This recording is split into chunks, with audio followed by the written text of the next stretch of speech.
Hi guys, welcome back to our channel. Super happy to see everyone here. Guys, I'm so excited and you are not going to believe with our episode for today because I'm going to share to you my $20 bag haul. Yes guys, so I'm going to share to you 4 bags in total, and this is the unbelievable part. I have 4 bags, all luxury bags, and I only spent $20. This is inspired by Mel in Melbourne. I have watched one of her vlogs here wherein she has taken us pre-love vintage shopping, and I told myself, oh, I wanted to do that and I wanted to share it to our fam here because honestly guys, I feel I have that very unique talent wherein I could spot luxury goods and luxury bags from those pre-love vintage shops and find those hidden gems among those stores. So guys, we have amazing selection. You are not going to believe it. So we have a bag from Tory Burch. We have a bag from Marc Jacobs. We have a bag from Loewe. And best of all, we have a bag from Loewe. Again, I only spent $20 on all of these and I wanted to share it everything to you. So guys, if you are curious and want to find out what are the bags that I was able to find for myself, please make sure you watch until the end of our episode. Hi guys, Ron here, Suking Budgetarian Fashionista. I publish vlog every Wednesdays and Saturdays about lace about fashion. I do luxury shopping vlogs, hauls and unboxings. I also do bag reviews and provide styling tips. I'm inviting you to please join our ever-growing fam. There's a cute little icon here. So please click on this one so you can easily subscribe and be a member of our growing luxury addicted family. Please like and share this video and follow me on my new Instagram account that's at Premier52 for daily updates and styling tips coming from me. So the very first bag that I wanted to share to you and that I was able to find at this vintage pre-love store is from Tory Burch. Are you ready? 3, 2, 1. Here she is. So this one guys is from Tory Burch. So I'm not really sure of what her name is. Not really even sure if you could find this at any pre-love store. So she is 100% leather. And the reason why I picked her out of course is the leather. The leather guys is really good as you can see here. So this is, I'm not really sure which is the front and back. So this is the one side. And then this is the other side over here. And then here is the sides. As you're going to see, it has the logo of Tory Burch here. And then the other side, it comes with this very beautiful shoulder strap. It's very on trend right now, like the hobo shoulder bags like this. So if I could just stand up and there.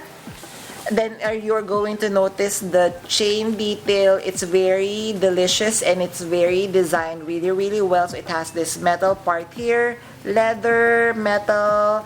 Then it has this long strap here. So whenever you're going to carry it, then definitely it would not hurt carrying around. Then of course, if we are going to open, so it has the magnetic lock closure over here.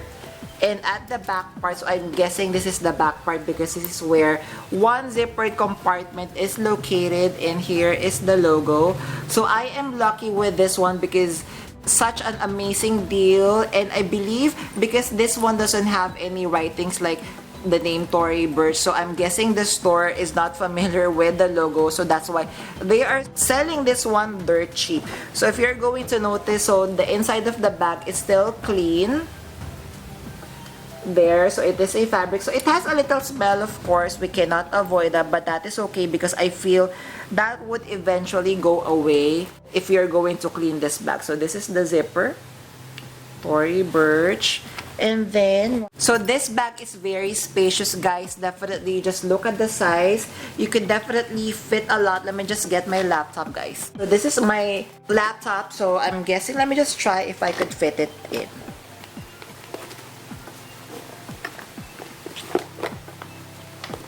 Yes guys, so definitely you could fit in your Apple computer and carry it on anywhere with you. So again, I'm super surprised with this bag because the leather is really, really good. So this is bag number 1. We have our Tory Burch. What do you think of this bag, guys? Please do comment down below if this is a good buy or not. So our second bag would be from a high-end luxury brand, Loewe. So let me know, guys, if I'm pronouncing that right, because this is the first time that I would be having a bag from this luxury brand. So are you ready? 3, 2, 1.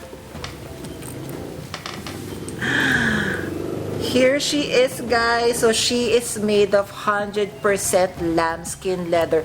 Guys, I am not kidding. The leather of this one, when I have touched this and felt this at the pre-loved store, it is very soft. It can be comparable maybe to the Chanel lambskin, maybe even better because it is really buttery soft. Like I would want to take a bite. So now let us focus on, sorry guys.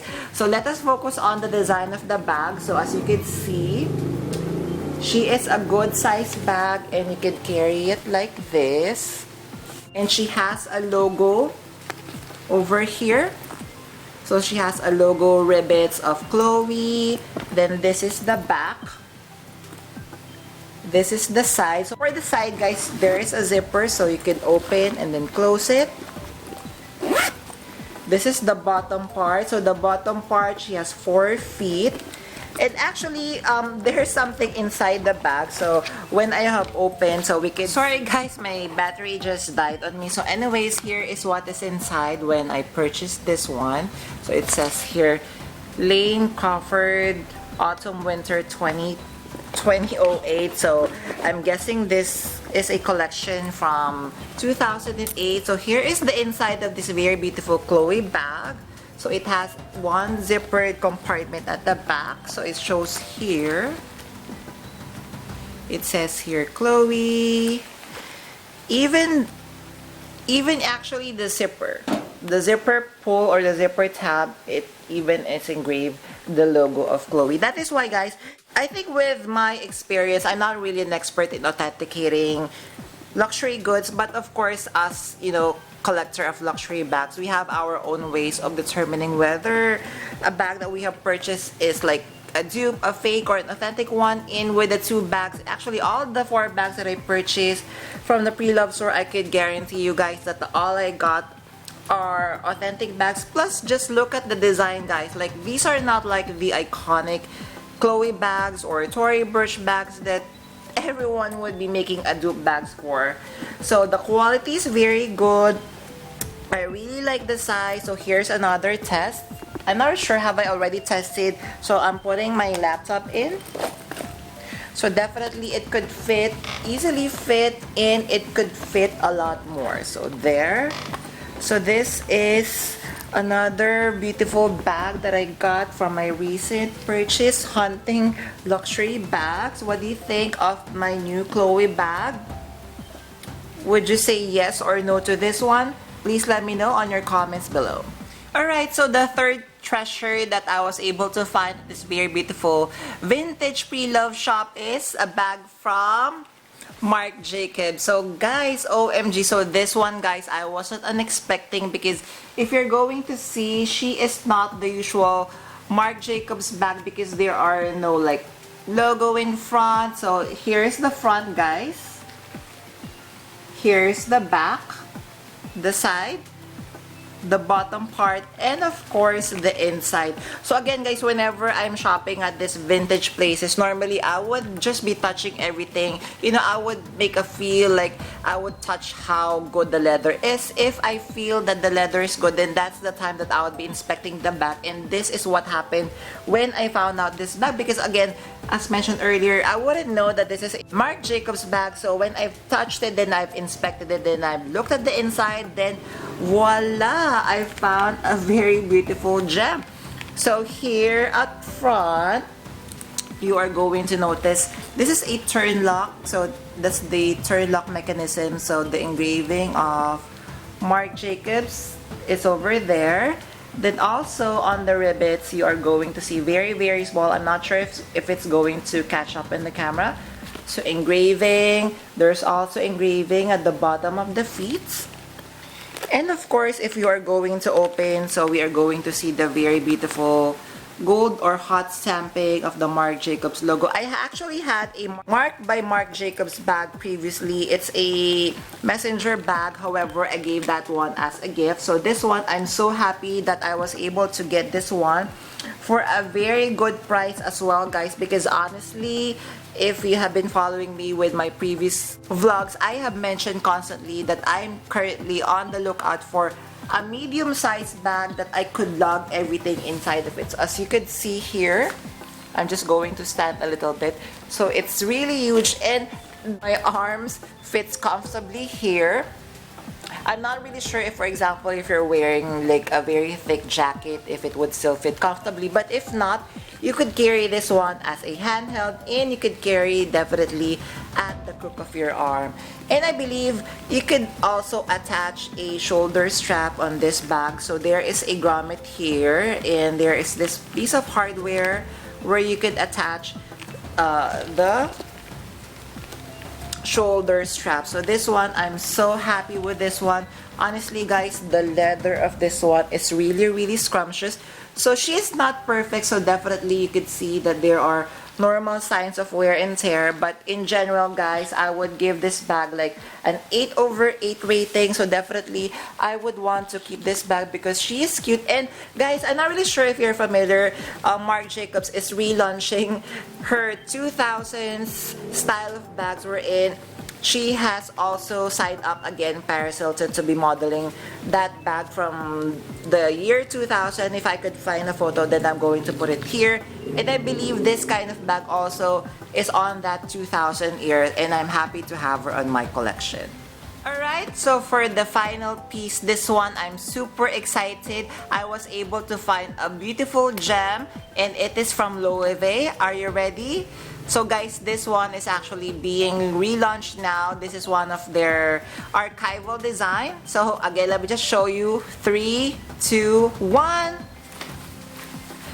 Shanan! So this is her name. I know this because they are relaunching this on their runway collection. So this is the archival design. Name is Paseo Bag by Loewe. So here she is. Very smooth, buttery leather. So this is the front. So the front, guys, we are going to notice the very huge logo of Loewe here. Then this is the back part, the sides, and then the bottom part. So she is like, and then guys, of course, the inside. As you can see here. What I really love about this bag, because she is very shapeless, she is very different from the normal structured bags that I really go for. And as we know, guys, it is trending now. Hobo bags, bags that really slouch, give a good slouch, is so trending, and I really want to have one on my collection as well. So it's like I would love to carry her on events like this. What do you think? And as mentioned earlier, this is an archival piece from Loewe, and they are relaunching this design. And I have visited Loewe store here in Manila, and I have seen this bag, although I wasn't able to take a video or photo, but I'm going to put some photos here from their Instagram account, and they're from recent runway collection. This is one of their recent bags that they are going to relaunch. And guess what, the price? The price of this one from our local Loewe store is around 4,000 USD, or it's 200k Philippine pesos here in Manila. Wow! So finally, I was able to get a good bag from Loewe. So here it is. So she has here the stamping or the brand Loewe, and she has the authenticity number here. So I'm not sure if you could read it though, but it says there's an authenticity number with made in Spain, and then on the lining as well. So this is one of the reasons how I am able to authenticate these luxury items. So on the lining, there is a faint writing of Loewe. Can you see it? Where is it? There. So there are faint writings on the entirety of the lining. There, Loewe.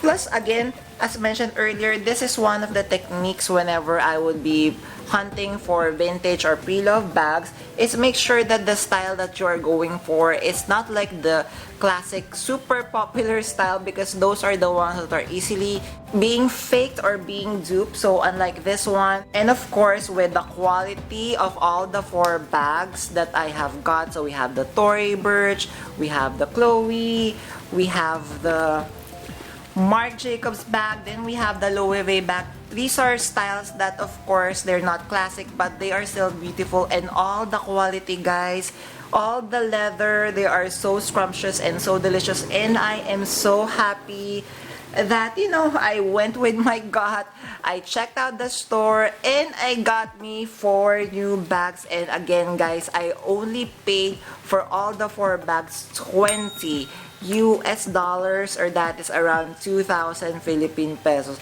So definitely, guys, these 2 bags are staying on my collection because I'm so happy with them. With the Tory Burch and with the Loewe bag, I'm still on the fence if I'm going to keep them. The Loewe I may keep, the Tory Burch I may keep, I'm not yet sure, but definitely I'm happy with the 4 bags that I got. So what do you think, guys, of my $20 US haul? Do you think, you know, I got good finds? What did you think of these bags? Let me know. I would love to hear from you on the comment section down below. Alright, so guys, hope you enjoyed our episode for today. And also, guys, I would like to add that before showing you these 4 bags, I have already pre-authenticated the 4 bags that I got. So with my experience with the quality of materials and of course searching on the internet, I'm able to guarantee that all the 4 bags that I got are 100% authentic. Then of course, since I already have them, I also did like general cleaning. I pampered them like a spa day, gave them a good leather conditioner. That is why we could now see that it's like their leather has been refreshed and they look so good now. That is why I'm so happy. So if you're going to ask me, would I recommend to you guys, you know, to go vintage hunting, to go pre-love hunting? So this may not be everyone's cup of tea, but I would still say yes, go once in a while. So me, I love checking out stores like this because, to be honest, there would be good finds, there would be good gems like this, and of course you are going to pay only for a fraction of a price.